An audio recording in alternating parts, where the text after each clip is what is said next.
Вітаю всіх.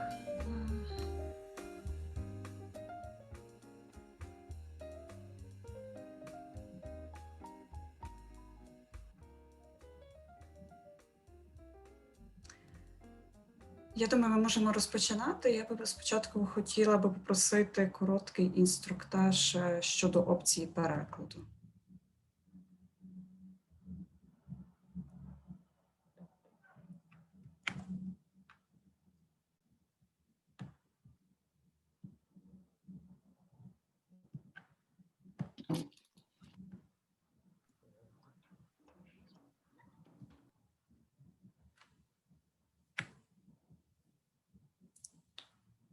Секунду. Чи ми можемо включити переклад?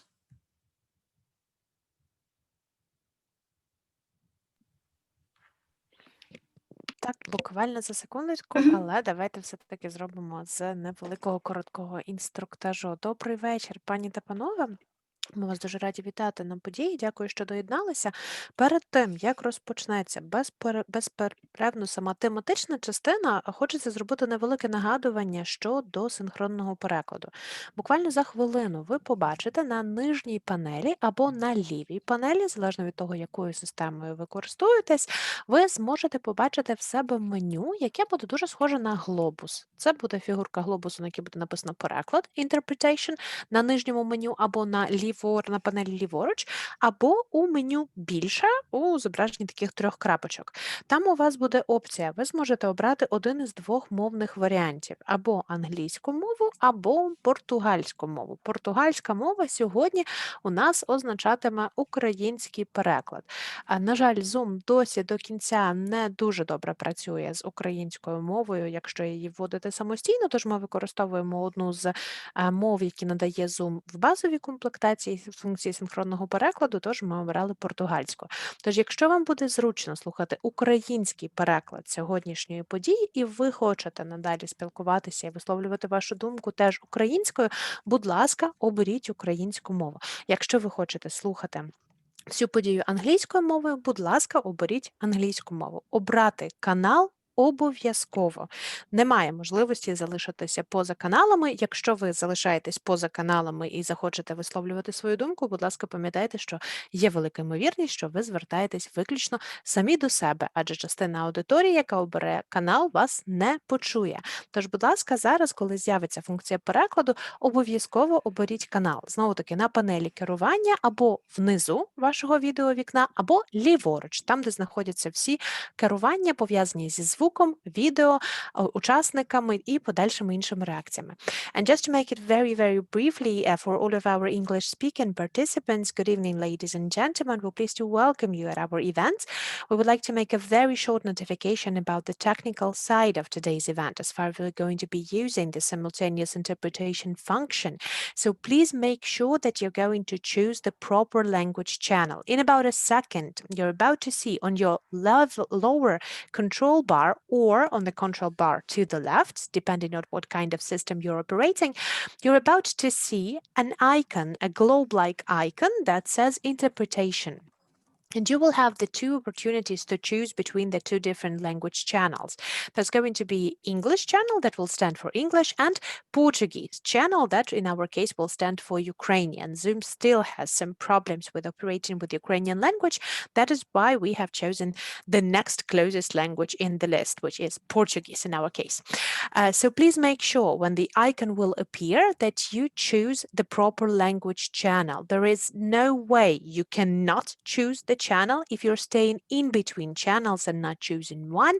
Please keep in mind that there is a huge possibility you'll only be talking to yourself because not any of the audiences in either of these channels will be able to hear you. So as soon as this icon will appear, please make sure you're choosing the right channel. Choose English for English and Portuguese for Ukrainian.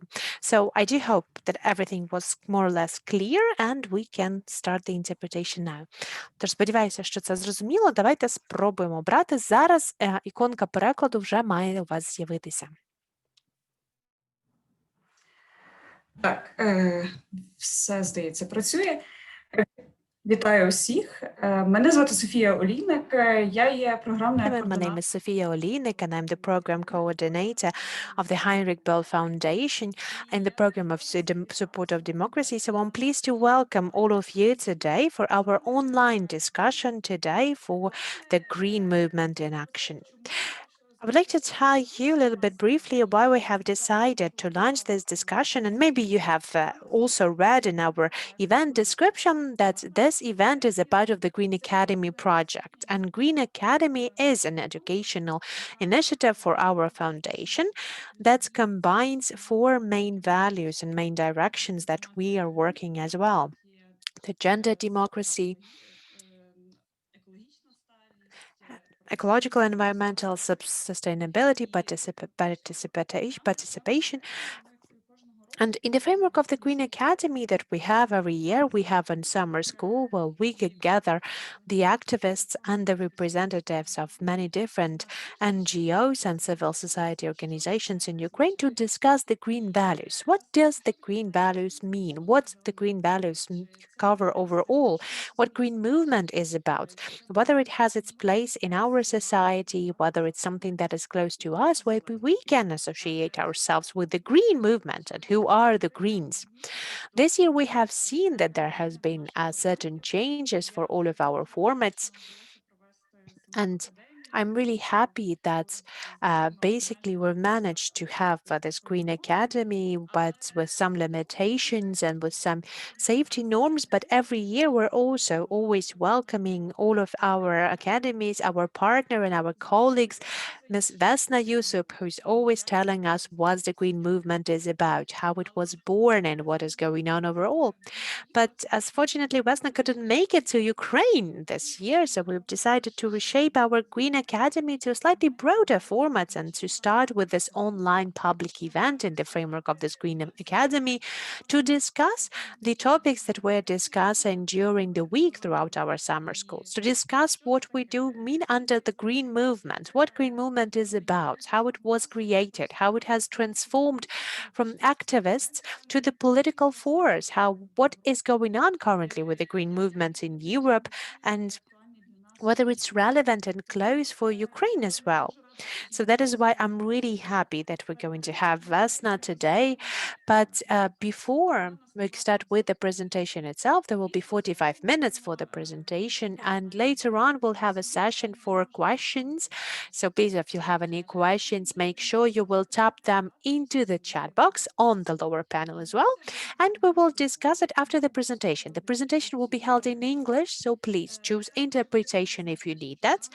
I also would like to identify this. This meeting is being recorded, and we have a direct broadcasting to the Facebook page. Well, you can also follow our events. So out of the technical moments as well, I would like to tell you we do not tolerate the hate speech and any kind of offensive lexics. So if you will leave offensive comments or the comments that will have the hate speech in it, so we will tune out any participants with that. So we do hope for your respect and understanding. Having all of that said, I'm really glad to pass the floor to Vesna Yusuf, who is the coordinator of the membership network of the Green Party. So Vesna, nice to welcome you here today. Thank you, Sophia. I think I understood that in Ukrainian, but that's where my Ukrainian knowledge stops. And I'm sorry for not becoming better in Ukrainian after years and years of coming back to Green Academies, but maybe next year. Anyway, thank you a lot for inviting me. I'm always happy to talk about the Green movement and Green parties and Green ideology. I'll give the short presentation here, and I'm super looking forward to your questions. And then please feel free to also take my contact if anyone wants to stay in touch from Sophia and HBS afterwards. So Sophia will help me with the presentation. Thank you so much for that. And then also, if you have any language question, maybe you can just pin us in chat and then we can refer to that. So we chose for the headline something on the line of the Green Movement, Agenda and Actions. but we will basically go back to green principles and green values all the time, because they are the core of our movement's agenda and action as such. As Sophia introduced me, I work in the European Green Party, which is an organization with the headquarters in Brussels, and it's a sort of umbrella political party on a European level for the whole Europe. If you see the map on the next slide, this is more or less not really super updated, but pretty accurate map of the green parties around Europe. This is basically what the European Green Party is. When we say European, it refers to the continent, not to the European Union. So we do have a lot of parties coming from the countries outside of the European Union. This map was produced for the European elections. That's why countries outside of European Union are a bit different color, but disregard that, please.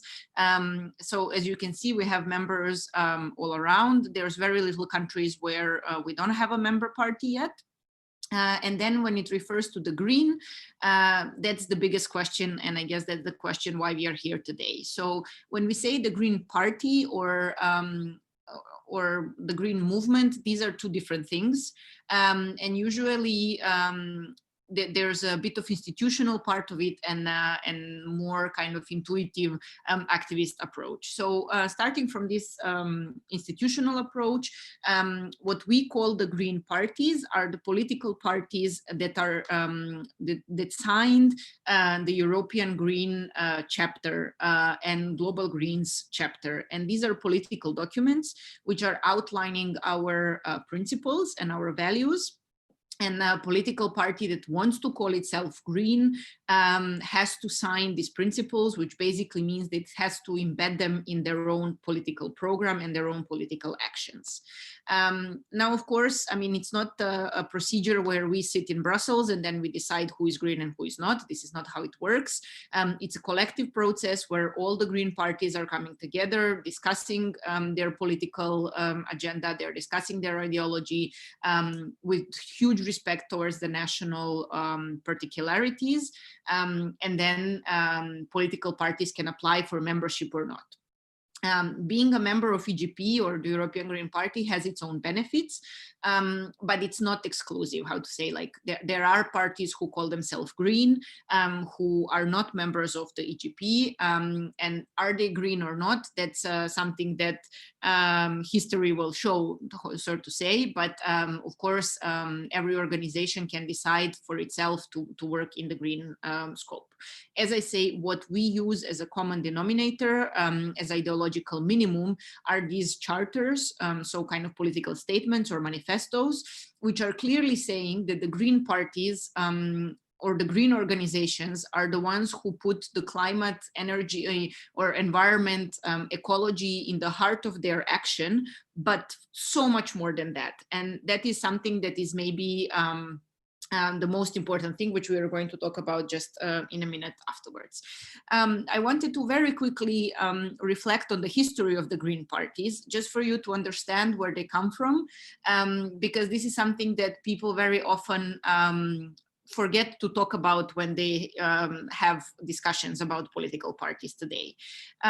So history of the green political parties is not that long. It reaches around maybe 40 years ago, which is very little on a political historical map. If you look for how long we have socialist parties, conservative parties, Christian Democrat parties, liberal parties, 40 years is almost nothing. So in that sense, I like to give us a bit of a slack when we are discussing the successes and electoral numbers and so on, because we are parties, green parties are parties in development in that way. First, green parties were founded by the movement, by the NGOs, by the protest groups, by individuals who were very, very active in civil society. And from the very beginning, the idea of the Green Party was to be an entity that sits on two chairs at the same time. even though this is something that we usually hear that it's not possible, but the idea is to do impossible.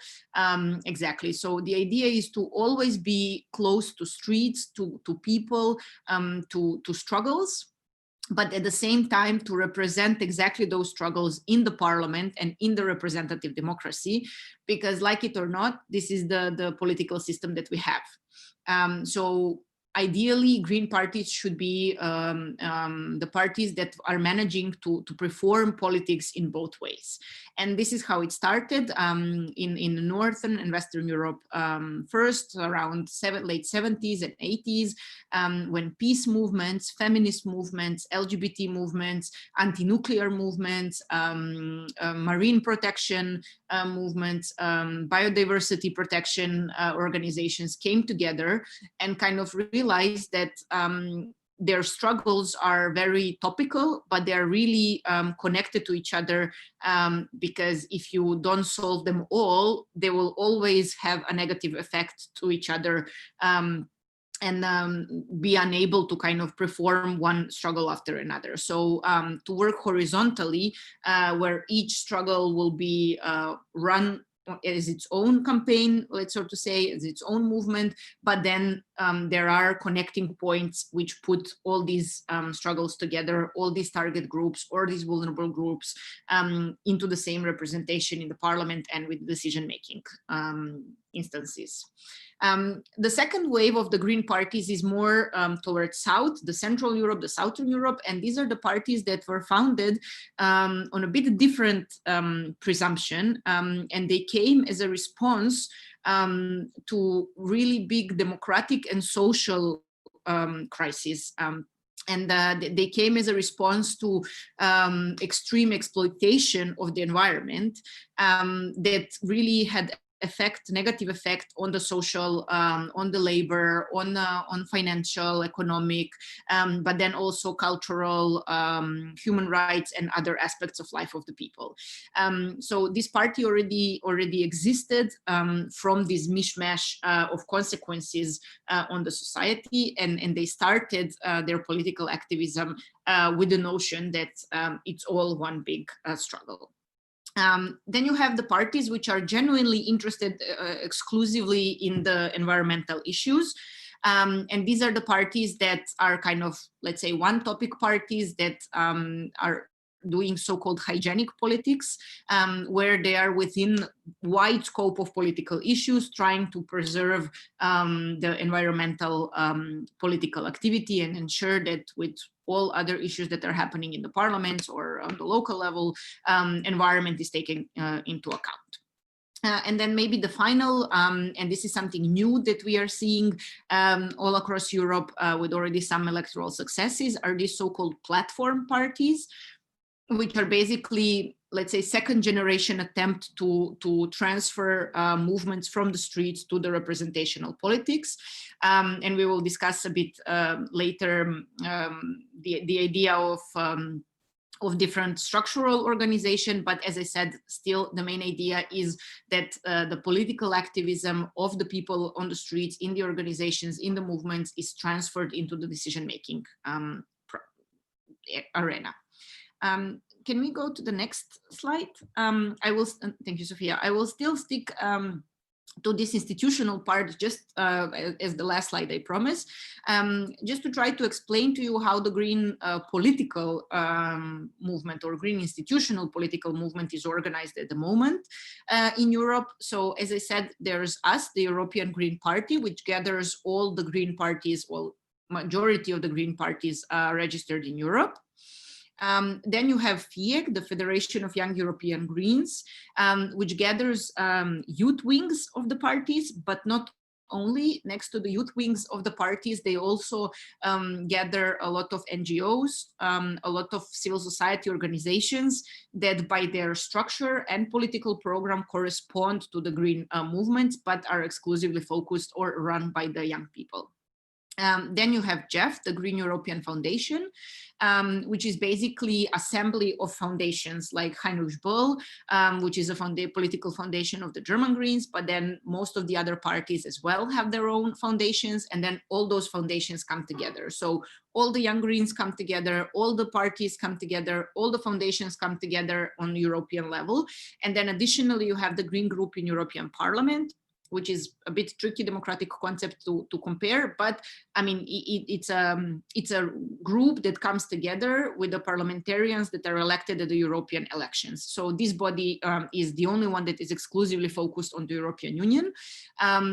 Nevertheless, their members are from the European Union, but their work also stretches out to the countries which are in accession process to the European Union, or have negotiation, or have simply the cooperation agreements, which all categories include Ukraine, for example, but then also countries outside of the European continent, all around the world. And then additionally, I would mention the Global Greens. So everything I spoke about Europe just lifted one more level. So Global Greens are kind of very dreamy democratic experiment, let's call it like that, where all the Greens from the whole world come together. And it's really, I mean, you can imagine how big diversity it is already in Europe. And then if you lift it to the global level, it really gets really, really colorful.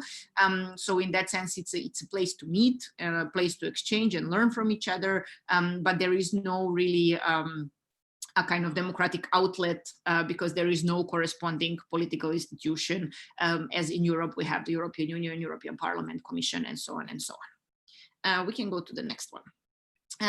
Now, as I said, I spoke about the institutional political part, so the political parties and foundations, youth wings, so organizations that are registered as the political organizations that come together also on European level. However, the question is what is happening with the green civil society? And this is something that is it's a big question to solve, because there is no specific structure for that.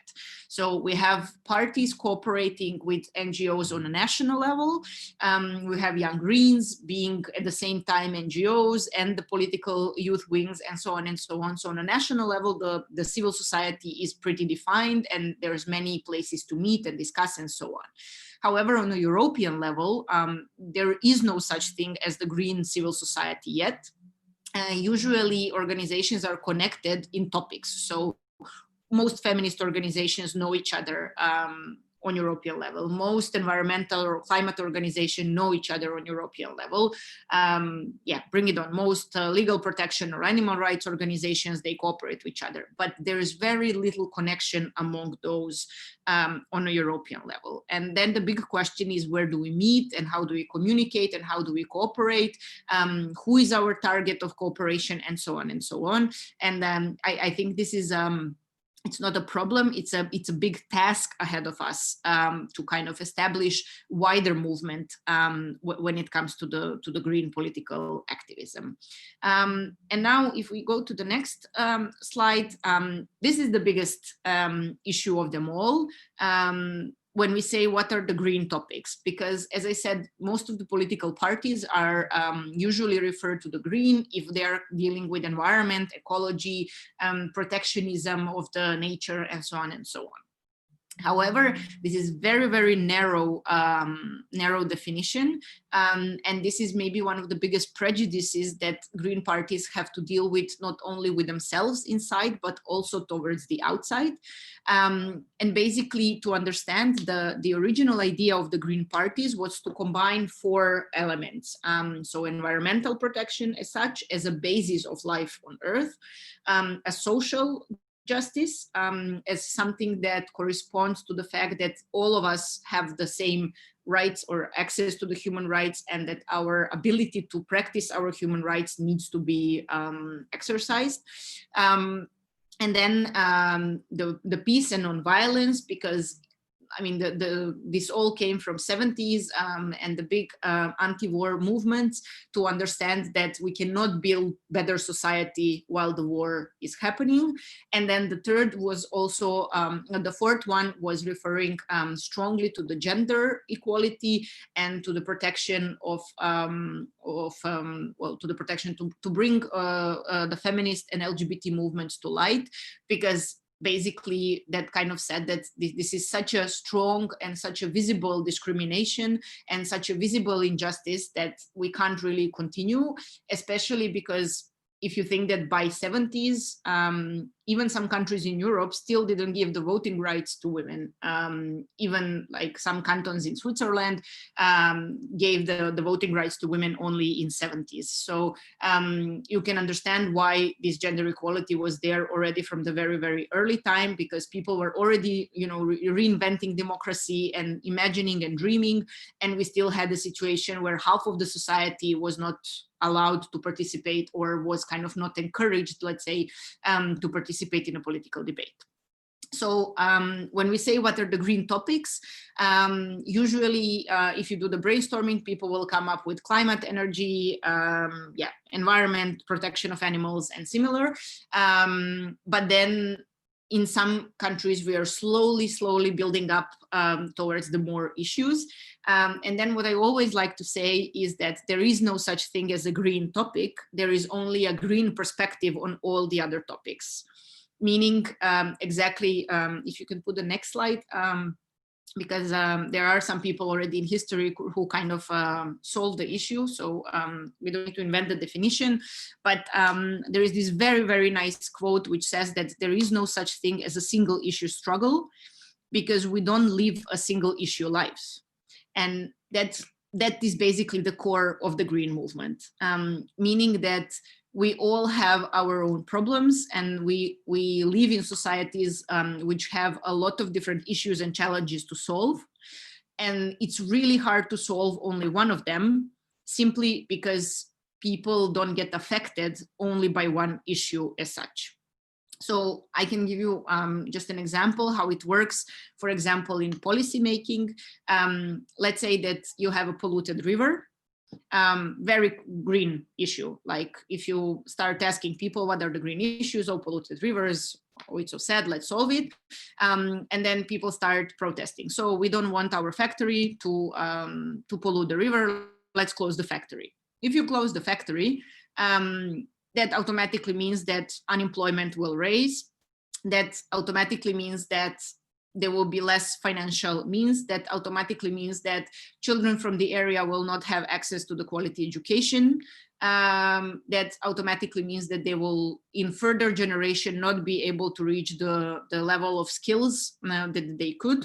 So you automatically get the lower paid workers, and that starts complete economic project, let's say, of the area. We also know that in the areas where a lot of people lose work at the same time, gender-based violence usually rise, as we could see also during Corona time in almost all the countries. So we started from the polluted river, but you can see how it starts slowly going forward. And then all of a sudden, in order to solve pollution of the river, we have to solve, you know, pension funds. We have to solve access to education. We have to solve gender-based violence. So it's really, really, it's even harder to find an example where you can just fix one, you know, environmental issue and then everything is fine, simply because the consequences are running through the society and through different parts of the society.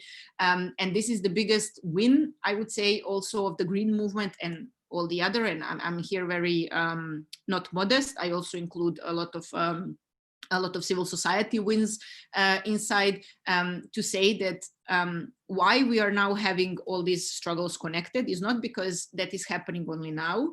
This was the case forever. The only reason why we are seeing them now is because we gave significance to different problems. So in societies where you are allowed to talk about gender-based violence, in societies where you are allowed to talk about LGBT discrimination, where you are allowed to talk about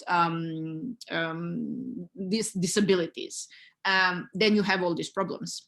And the only way not to have all these problems is basically if you don't talk about them and if you put them aside. So in that sense, as I said, like the big victory of the civil society and all these movements, and partly also from the green side of it, comes in a way that we manage to visualize the interconnectivity of all the political decisions. And then we also need to have political parties, and we also need to have organizations who are able to grasp that complexity and address it. And how to address it, I want to introduce here one very important notion, which is going to lead us further. That's the question of cooperation. So what we have here, as you can see in this quote, is basically a need for different priorities from different groups within the green movement, but they all have to come together at the end. Which means that if we say that the green movement deals in majority with environmental problems, fine, but that doesn't mean that we are not going to address the gender aspect of environmental problem. It doesn't mean that we are not going to explore specific youth perspective of this environmental problem. It doesn't mean that we are not going to look into the health issues of this environmental problem. So how you name it, how you frame it, that's really up to everyone who want to work on the issue. I think for me, the most important thing to stress here is that there is so much problems and so much challenges that there is place for everyone in this movement. What I want to say is that we are not here to compete on the level of who is more green and, you know, if it's green or not green. We are here rather to connect our struggles within the movement. And then, yes, I mean, climate and the environment will simply come because they are the resources that we have to run our societies. But the social component is actually the one that we are solving at the end, because if you look through the history of the green movements, there was a lot of discussion on like deep green and shallow green, where the deep green was discussing the intrinsic value of the nature. So we need to protect the nature simply because it has its value, or more kind of anthropocentric perspective saying that, well, we need to protect the nature because we need it as the society, as humans. Again, I mean, all these different approaches and philosophical schools, they can all serve its purpose, but they only work if they work together in cooperation. Can we move forward? Okay, so these are just some of the topics that I put there that are very common, and that the green parties and the green movement is slowly starting to be recognized for. So environment and climate are, of course, very normal, let's say very usual. Feminism, women's rights, LGBTIQ plus rights are something that is becoming more and more normalized to be understood under the green movement. Again, not as a part of the environmental movement only, but simply because it's absolutely impossible to work on environment and climate if you don't have feminism. Vesna? Yes. I'm really sorry. There is one question which, before we proceed further on, there is one question that Irina would like to clarify. Could you please repeat the idea of no separate eco-green problem, in other words? I like the idea, but I would like to understand what you mean by it and what's the approach. Yeah, no problem.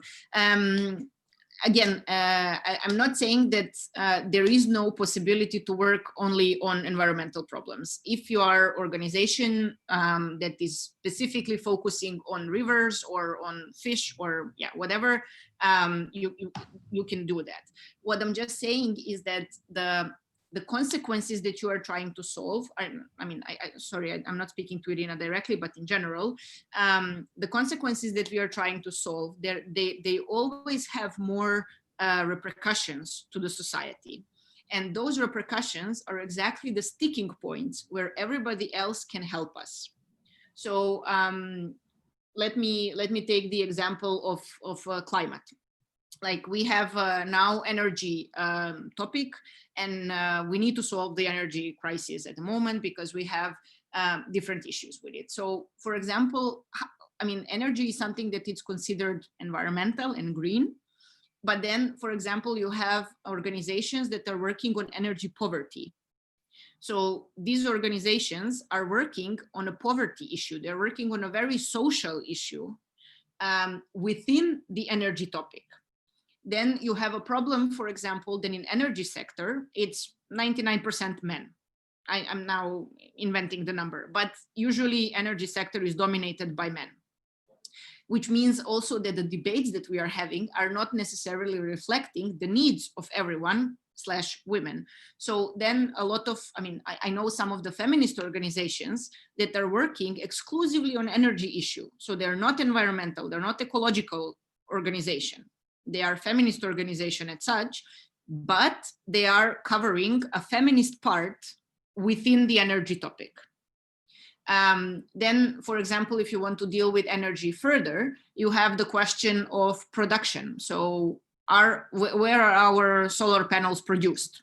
And can we support, for example, a local production of solar panels? Big issue for the environmental and energy issue.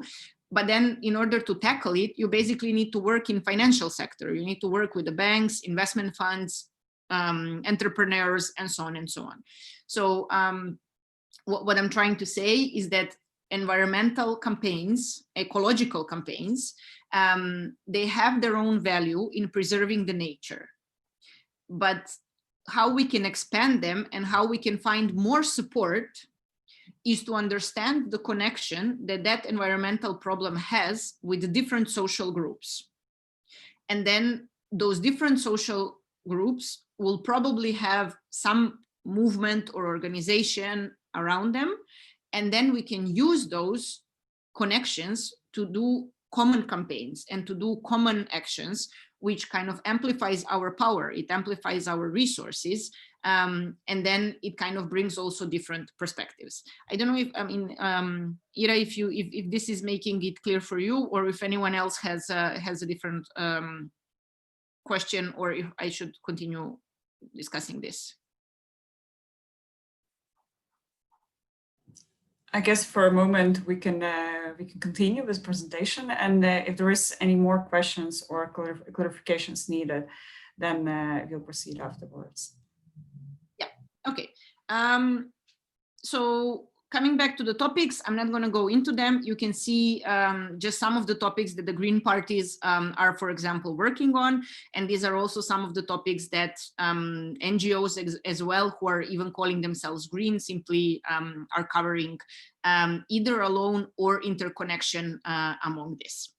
And I also challenge you, we don't have time now, but I also challenge you, I mean, think how you can connect it, you know, like think how can you connect food and LGBT campaign? Think about how foreign policy connects with feminism. Think about how economy and migration works together. And when you think about 2+2 couples of topics, you can see also like how different campaigns and different areas of work all of a sudden start popping up. And as I say, for me, the most important part of this section is that different cooperations are then possible.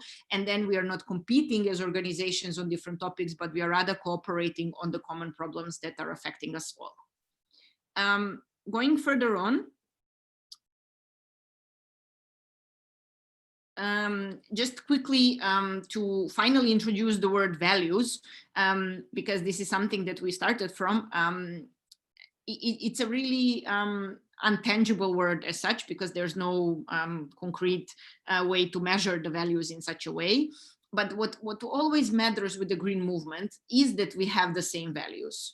And then the way how they are written in our ideology and how they are proposed in our policy, this is something that is not dogmatic, because it always corresponds to the local reality.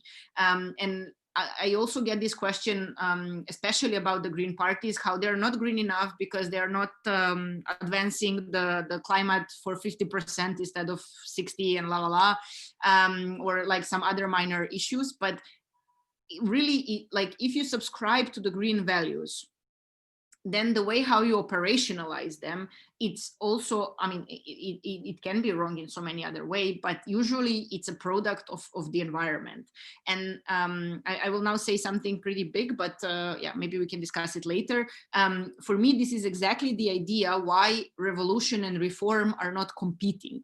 And this is where the Green parties play a really, really important role, because, I mean, revolution is really, really hard to bring.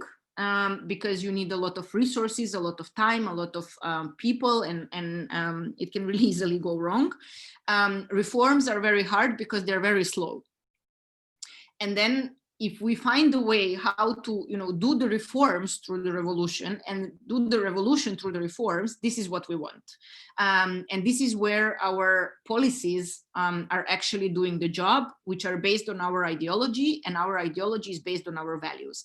And this is, I'm going back to my first point, this is how we know and how we define if someone is green or not, depending on which values it signs off. So, I mean, you can have a wonderful environmentalist or ecologist, but if they don't understand why they also need to, believe in gender equality or support the marriage equality, I mean, then we still have a work to do, it's not to say, oh my God, you are so not green, but it's about saying, okay, let me explain you why our problem is also part of your problem. And why our solutions can as well help you move forward with your problem. And only if we have, this constant, let me explain you, let me help you, let's work together on this, only then we can kind of bring all these topics together and essentially target the big problems, which are lack of democratic capacities, or lack of social justice, or these kind of big issues which are actually corresponding then to the values. If you can go please to you can also skip to the next one, because I want to refer to the exactly what I was saying now, because we have seen a lot of competition in a scene, party versus movement. Is it like better to be political party, or is it better to be NGO or whatever? And I mean, this is really fruitless discussion in a way, because it speaks for the same goal but from a different aim. And there is so much work to be done that it has space for everyone. And parties, they speak in parliament. NGOs, they speak to their own target groups, and they speak to the decision-making people, and so on and so on. So, I mean, we can cooperate in that sense. I gave some of the examples also on this. If you go through the pictures, these are, I don't know if anyone would ever recognize these four men. Probably not. But yeah, okay, these are, there was a very, very iconic campaign, which was later put in the movie, about how the LGBT community supported the miners in the UK. So there was a big problem with the miners who were losing their jobs when Margaret Thatcher's economic policies kind of left the whole regions without any economic income. How then they had a lot of social issue, because there was no money in the community for education, there was no money in the community for health issues, for transport, and so on. And then miners went on strike, and then one of the biggest group that was supporting them was actually the LGBT community. And this connection between the miners and LGBT movement, it really it's described in a movie called The Pride. I highly recommend you to watch it. And these four are the original gentlemen from there who came together for 25-year anniversary. It kind of shows how different movements can work together. If you go to the next page, there is, for example, the grandparents for climate.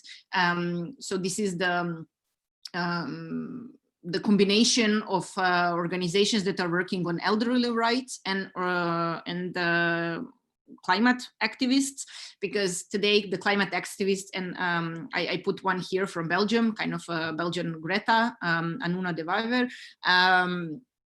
Climate movement became very youthful. It became kind of a future-oriented movement, but then also you have this interconnection between the grandparents, and also like how climate change affects elderly people as well, and so on and so on. If you go to the next one, a very symbolic one, the protest in Poland that happened recently about the abortion rights and general feminist movement, and the well, anti-women policies of Polish government, which are massive.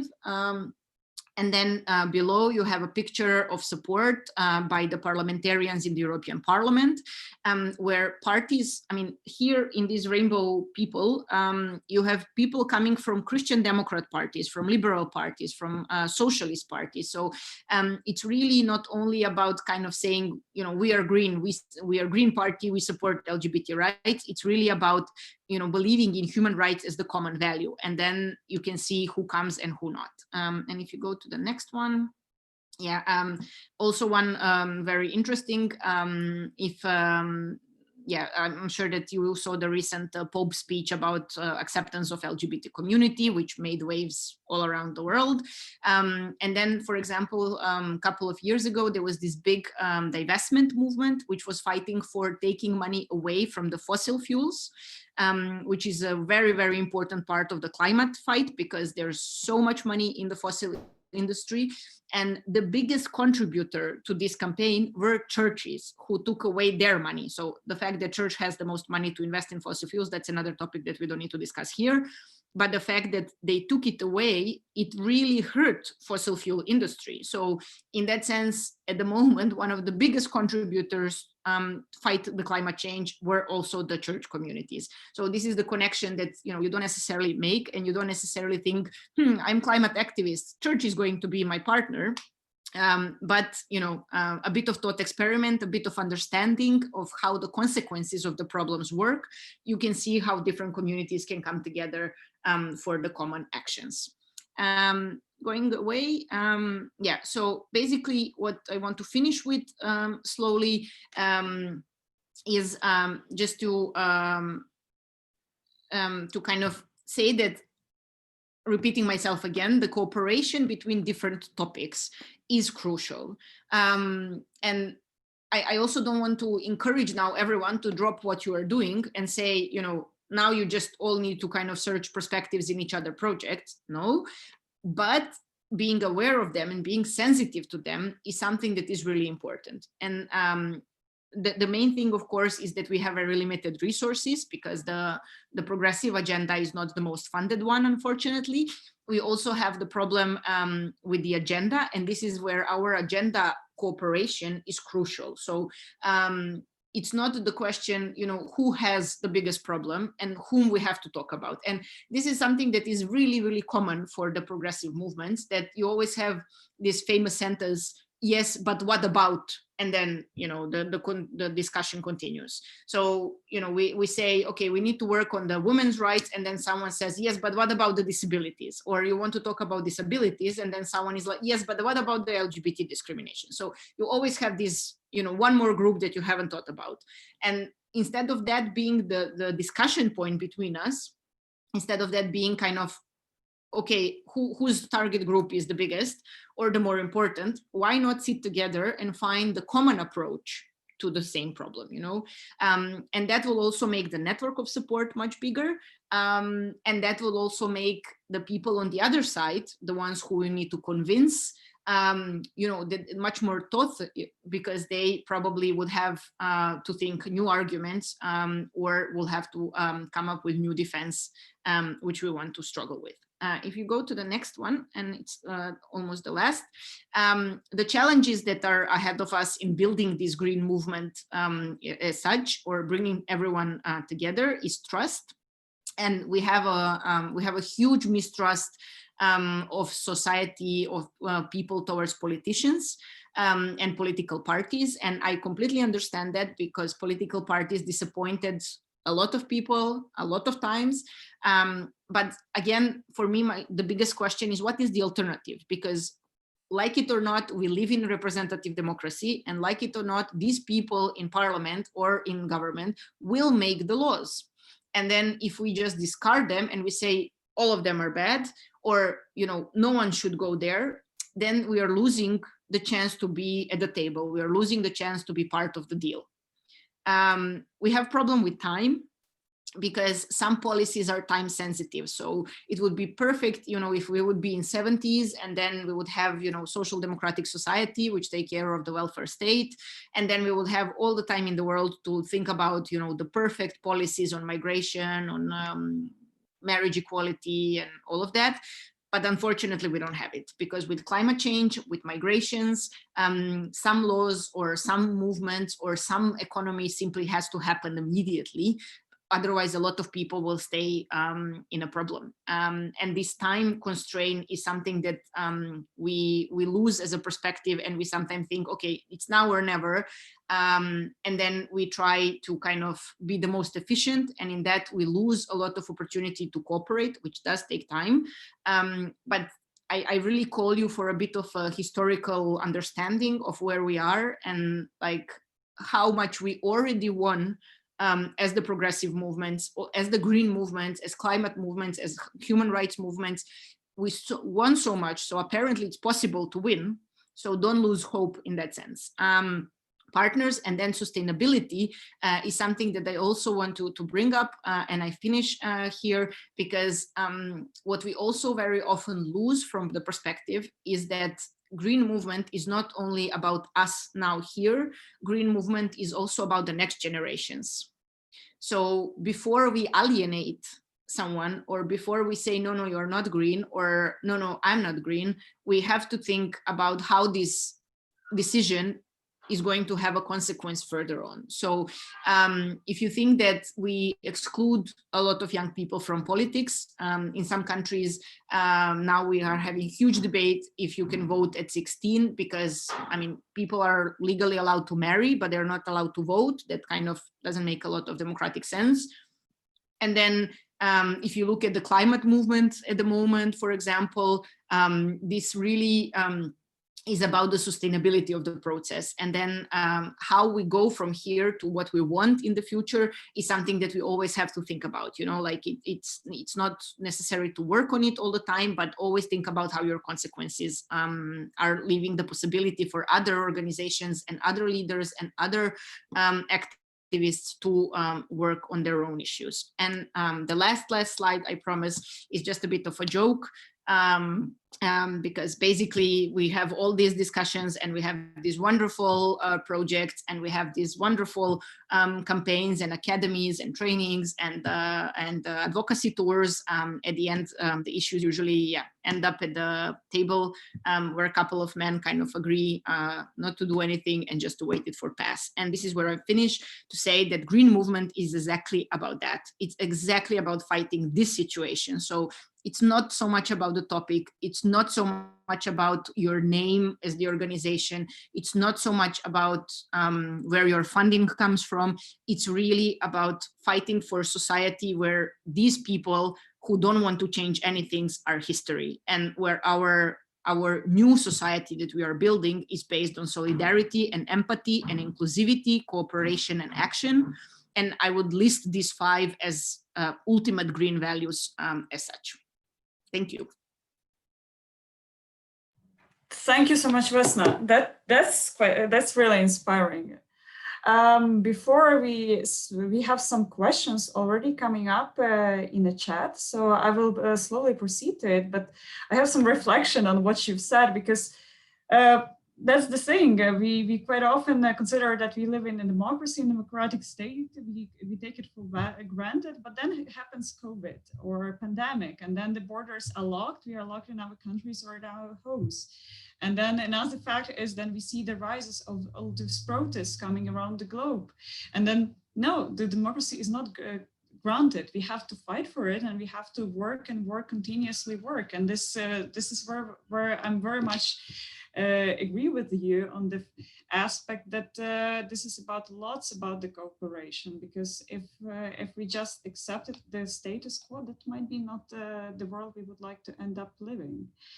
Okay, so I'm switching into the questions that are coming from the chat, and we have the first one. I'm I'm sorry, I don't know. There is, I can't name who's asking because of the abbreviation. Would you agree that it could be the case that dividing societies along the lines of immutable characteristics such as sex or sexual orientation might result in precisely the reverse of the unity needed to address the climate issues?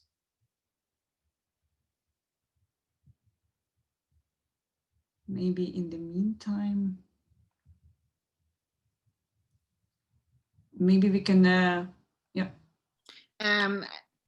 Let me just see if I understood the question right. But I would say that, I mean, when it comes to the climate action, it's urgent. We all agree on that. And it's really hard to say to someone who is, daily beaten, who is expelled from their parents' home because of their sexuality, who is not allowed to adopt children, to say, let's wait for your civic rights until we fix the climate change and then we come back to you. It's really hard to do that. And I would say it's impossible even. So like working on a specific issues that are burning is really just buying us time to have time to deal with other issues. And I mean, if we would have enough time and if we would have enough resources, I mean, that would be lovely. Huh? Then half of the people could fix the social issues, half of the people could fix the climate, and then, everything would be fine. In 10 years, we would have, United Nations ruling the world and la, la, la. We don't have that time. As I said, we also have much less resources. I mean, if you look how much money is invested in fighting climate change and how much money is invested in, fossil fuel and gas industry, I mean, it's a joke. Like, how is our government saying we are fighting climate change when at the same time they are giving 3 times more money to fossil fuel? So in that sense, I think it's really dangerous to prioritize in that way, because you're losing the perspective that, at the end of the day, people do have to, survive the day. And at the end of the day, we do need to have extra power to also deal with the climate change. And what I can just recommend is to have your own priorities, and then don't tell others that they don't matter, but thank them for taking care of other issue so that you have enough time to deal with climate change or social issue, And again, I'm not speaking directly to a person who has the question, but in general, And then if we have a group of people who are taking care of the climate change, and then we have a group of people who is taking care of the social issues, and we have a group of people who is combining that together, then we are on the right track, And I mean, I prioritize myself, different issues that are concerning me. And I have 0 day of activism on animal rights. I have to admit that. But I'm so thankful to people who are dealing with it, because that makes me, able to sleep at night. Like, I can deal with feminist issue, I can deal with climate change, because I know that somewhere out there in Ukraine, there is a person who is taking care of all the animal rights issues. So I don't need to, kill myself for not being able to help everyone. And we have a huge problem in the progressive movements, in the green movement, that people are burning down because they try to solve all the problems together, and they're trying to save the world in 3 days. It's not going to happen. So pick your priorities that you feel good, cooperate with others where you can, and then thank the ones who are taking care of the other topics so that you can, leave it alone. And is it enough? We don't know, but it's the best that we can. Yeah, thank you.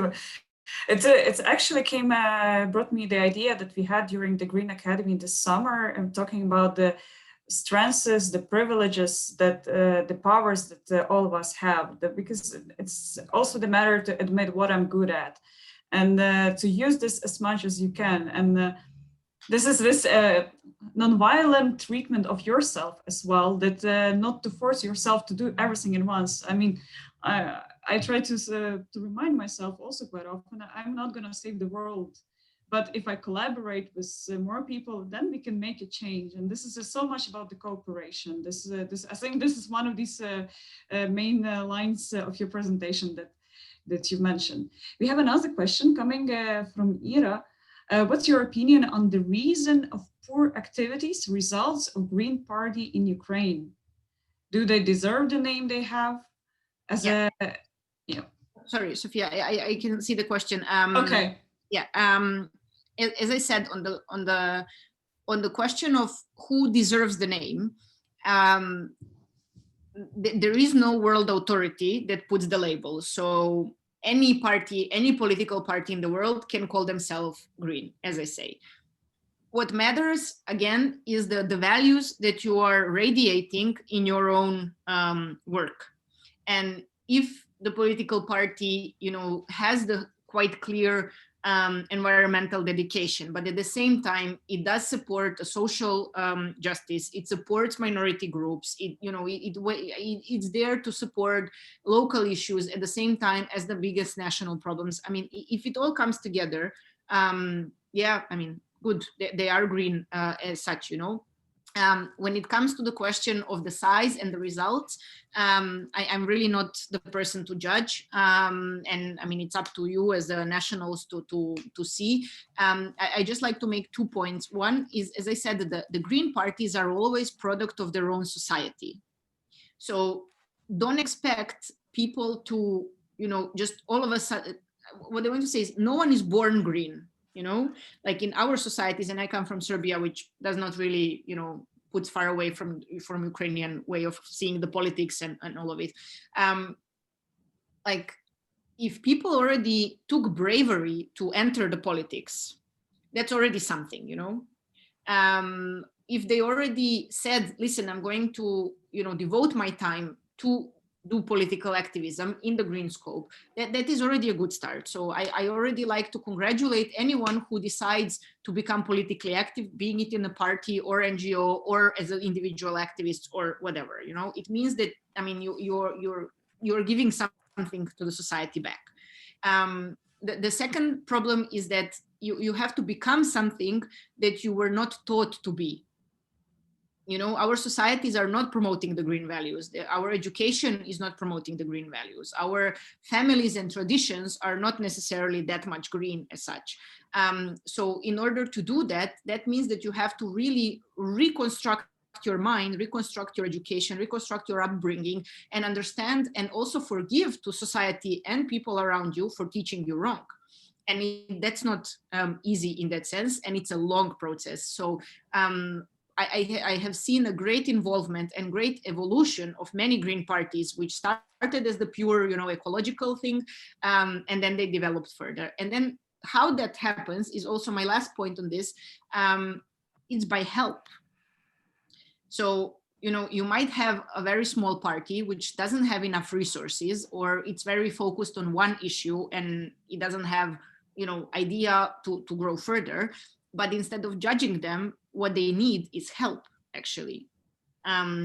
If they would have, I mean, not necessarily more members, not necessarily more money, but more debate, more learning, more exchange, more someone telling them you are doing it wrong, but I'm not judging you, I want to help you, and then you can kind of argue. And if then they don't want to change, then you can judge, but like just kind of expecting someone to be green out of nothing, that's very, very hard. And again, like I can talk about the Green party in Ukraine here more directly. I have to say that, I mean, I'm just adding this as a note. I mean, we from the EGP, we do have good cooperation with them. Very vocal. I know that they're not a big party with the big influence, but the things they're working on, we work very well with them because we ask and we outreach, and we also have very open communication to discuss different things that we might think they might do better, or we might think that they should start doing or not be doing, or so on and so on. And in that sense, I also applaud many of the things when they decided to improve their work. But I would really also invite all of you, I mean, not necessarily all of you now writing to the Green Party of Ukraine, but in general, when you think about the politics and how you hate it and how these people are terrible and they're not doing anything and all of it, we have them. We can't live without them, unfortunately. So either we help them, either we become them. And then, yeah, we cooperate with them to make them better. And this is especially important in the context of the Green movement, because, I mean, the Green Party does not have, for example, necessary resources or capacity to become, all LGBT friendly.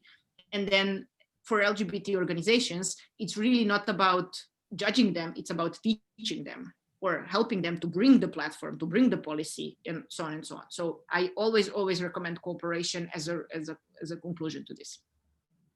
Thank you, Vesna.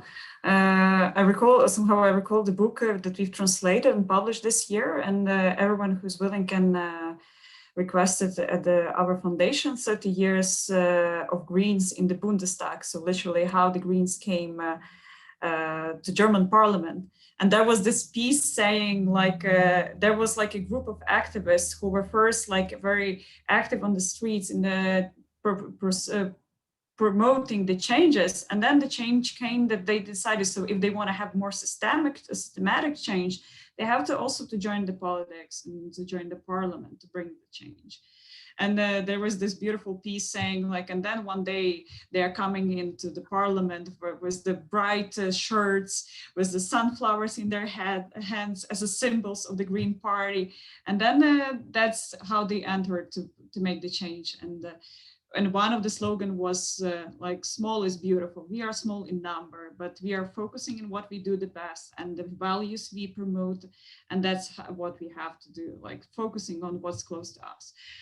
We have quite a lengthy question coming from one of our participants. I will give a chance to someone with abbreviation FM. Maybe you can read out your question and elaborate so we don't do the interpretation of the question. Let's try this way. Does it work?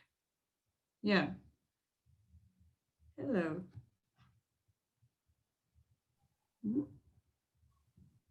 Someone who is named FM, would you like to? Hello, can you hear me? Yeah. Hello. Hello. Hi, Could you Philip. please present yourself first before? Yes, my name is Philip Miroshnichenko. I'm working in Berlin economics, energy and decarbonization of Ukraine's energy sector. And I'm sorry. Please pick up the channel that you're talking through, either English or Ukrainian. Can you hear me? Okay, cool. You can hear me, right? Yeah, it works perfectly. Thank you. Basically, my question is, just to somewhat elaborate on it, is do you think that it might be that sort of the kind of fragmentation of societies that is happening in the US now and in Western Europe, in particular in Britain and perhaps other places on the continent, the fragmentation in terms of sex, in terms of sexuality and ethnicity and skin color can lead to a kind of situation in which cooperation on such important and in some way divisive issues like climate change can become impossible precisely because of how so disintegrated the whole social fabric becomes as a result of this sort of, different compartments in which individuals, as opposed to individuals, are basically put into and confined in. Yeah, Sophia, can I answer that or?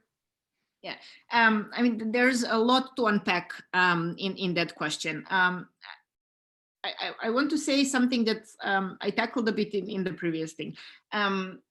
These categories that you are saying with this franchised society, the problem is that there is no such thing as unified society. If we have it, that just means that everyone who is different is scared to be in public.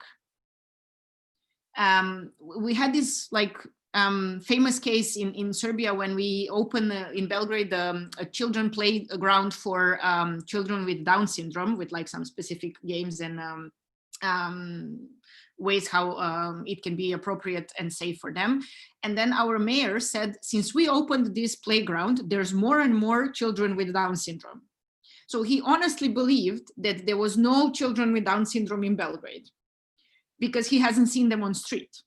And they were not on street because it was not safe for them. So now when we made city safe for them, he was all of a sudden thinking that because we have a specific support for children with Down syndrome, this is what makes more children be born with Down syndrome. And I'm making now this a bit complicated, but really, I mean, people need to feel safe before everything. And I know that, I mean, the problem that we have with climate change is that it really makes us not safe. It's really big danger for our even physical safety. but it's a bit abstract and it's hard to explain. And for some people who are still not seeing the consequences of climate change on themselves or their communities, it's a bit, second layer aim in such a way. But no one will go to vote.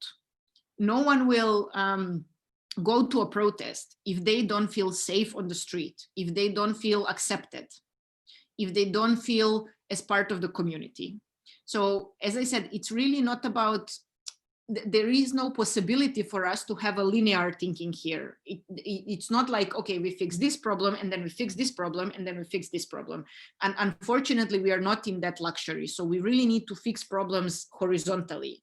And we can only do that if everyone are fixing part of it. And then there are also some people who are kind of seeing the overarching problem. So now to answer your question, I don't think that the fragmentation will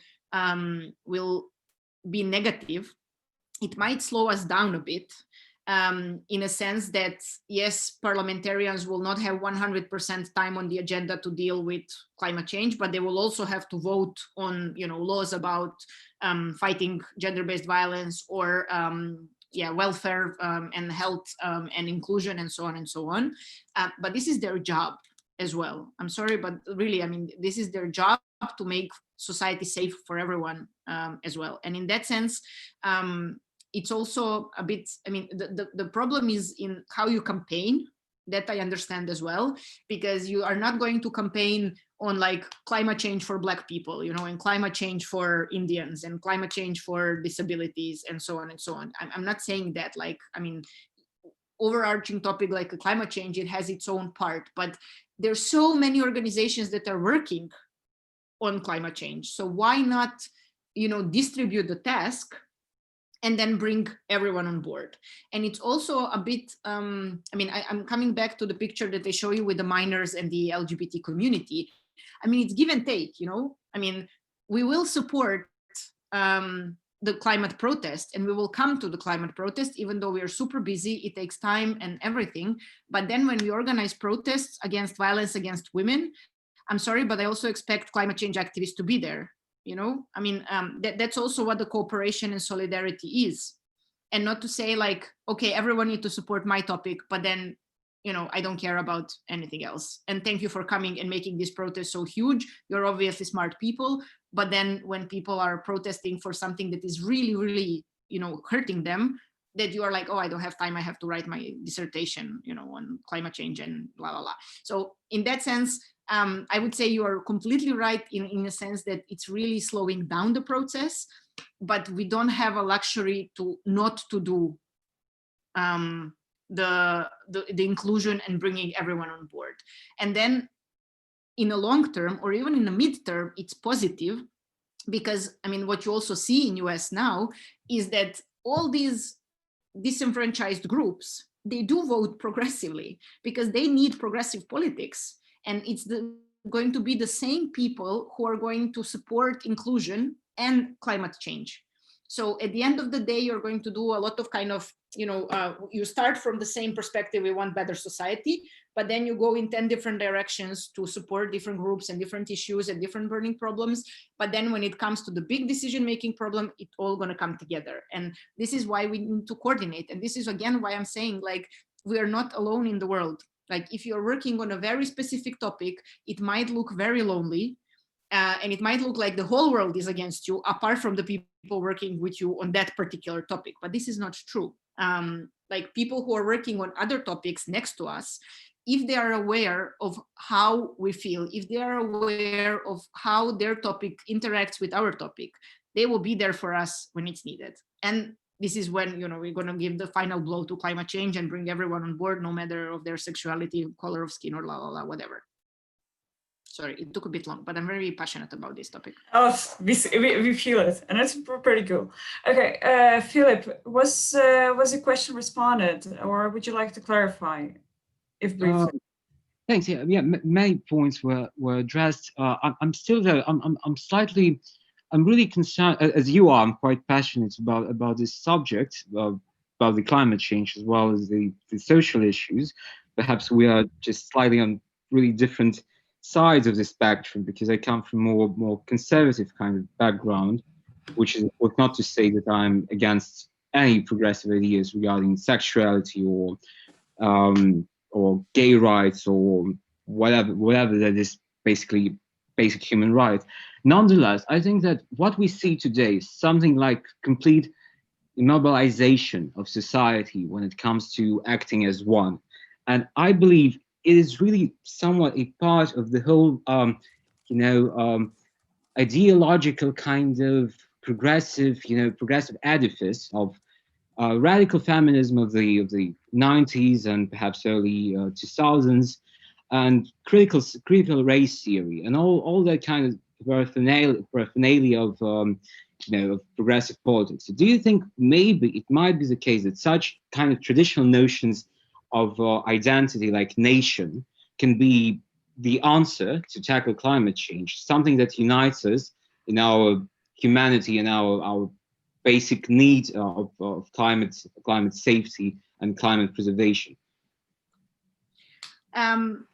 Okay, again. Maybe you can briefly refer, and then thank you, Philip. And then we have also one question in the chat. So brief reference, Vesna, and then we have a question also from Artur. Yeah, it's really hard to give brief reference to something which tackles such a crucial condiment of the green idea.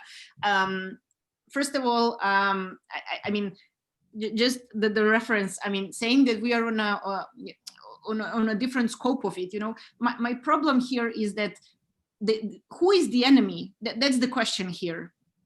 And this is, for me, this is the guiding light. Like whenever I think, am I bothered by these people? Do I have anything negative to say about them, or are they annoying me with their activism or whatever?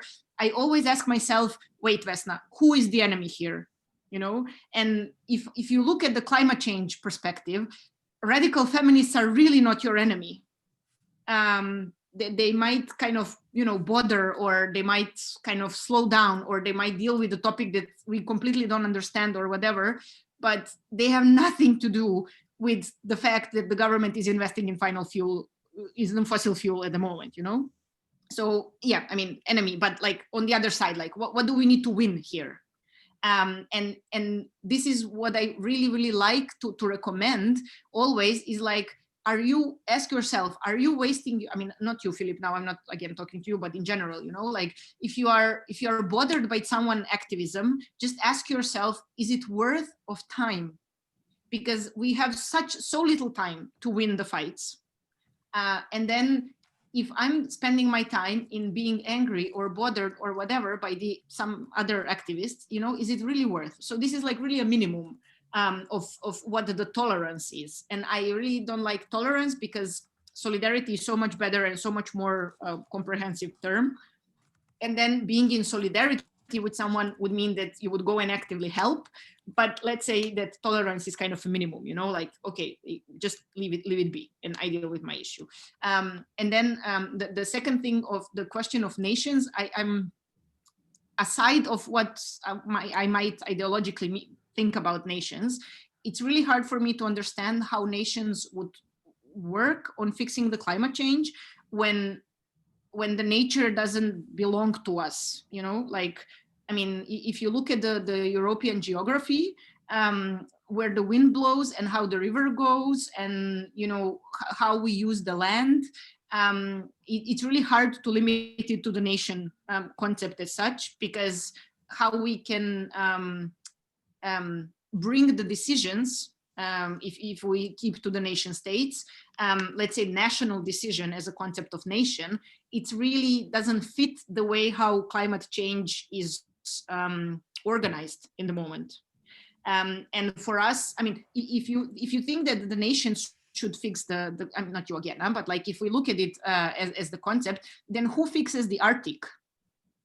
Like we have international convention which says that Arctic doesn't belong to anyone. So who fixes the Arctic then, if we decide that it's nations who are fixing the climate change? So I mean, there's just so much geographical and natural concepts that are in a problem with the nation states in order to fix them. And then again, the cooperation, I mean, it has to be the nation state, because the national parliament has to bring the law.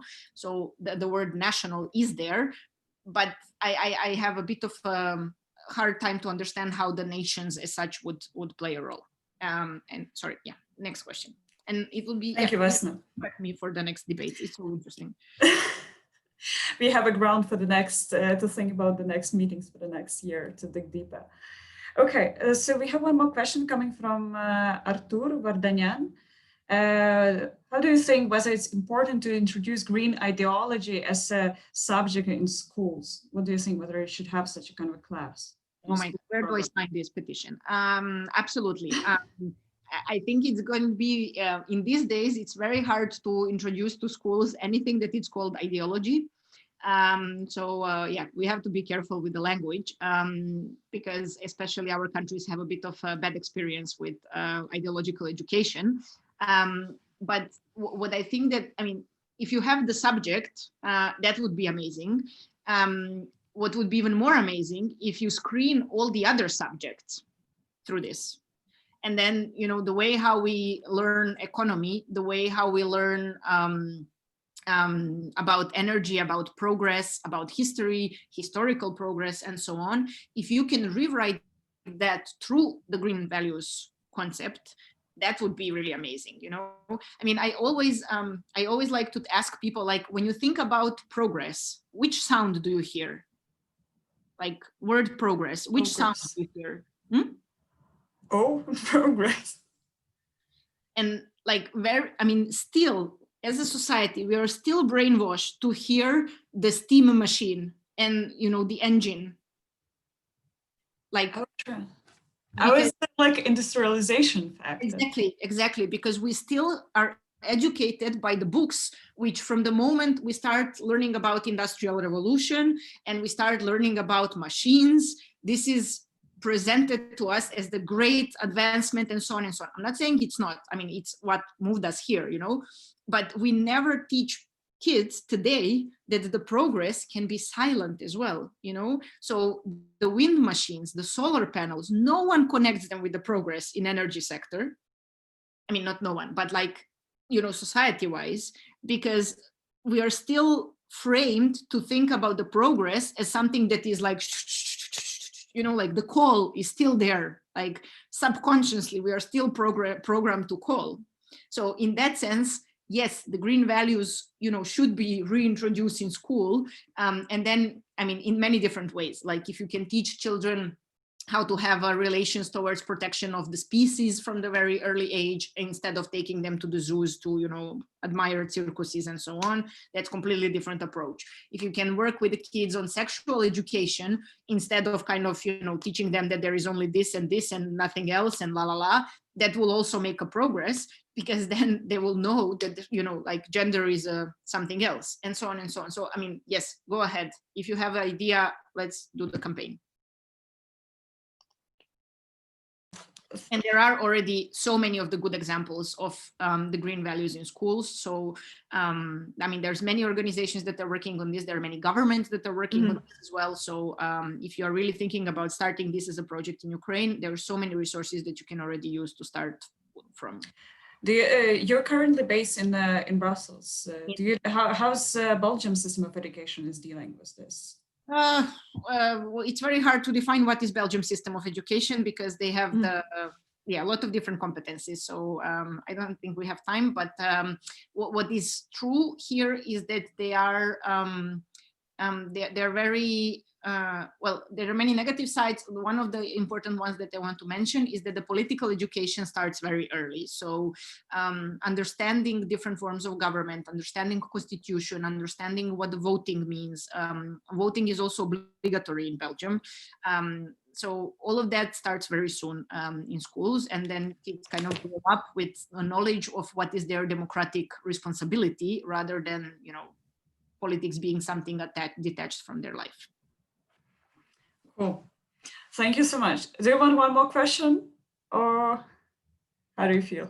Yeah. Go. I mean, I have all the time. I mean, no, there is one thing that also we've touched in the description of the event, is also that we are living right now through the pandemic and the lockdown, and how the Greens are reacting to the pandemic and the lockdown in the EU, in overall in the world. How do you find it? Yeah, well, there's a couple of things that pandemic brought up in different countries around the world and Europe. One is that it showed that we need much more resilient societies. So we need societies where the social welfare is much more stable than now, because the little social welfare that we have can be so easily lost. So in that sense, the kind of idea of discussing basic income, for example, became much more advanced than it was before, because now we see that a lot of like self-employed people or a lot of like cultural sector or service sector people can so easily lose the whole sector and whole industry that it's really hard to provide support for them. Whereas, you know, basic income could be one of the answers, for example. So, I mean, this crisis did show that there are certain areas, or for example, the health sector, like, I mean, investments in, like the huge investment in health sector has not happening in almost any country in Europe in last 20, 30 years. And now we are all dependent on them. I mean, basically the whole society, 100%, 24 hours a day, depends on the possibility of the health sector to digest the health crisis. So there are certain priorities that shifted, that kind of showed that our resilience depends much more on issues that were maybe not so prioritized before. The second thing is that unfortunately, when I spoke about time as a question, this is also something that I would say maybe negatively affected us, because now pandemic being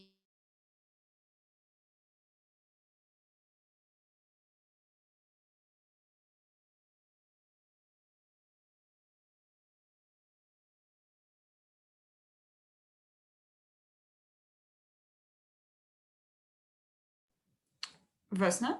Yeah, I'm back. I don't know what. I think that was something with the internet because I got lost as well. Okay, sorry. Okay, anyway, I will quickly finish then. The time is a problematic because also coming back to the good question that Philip brought, some priorities had to be dealt with urgently, and then all the others kind of had to be put aside.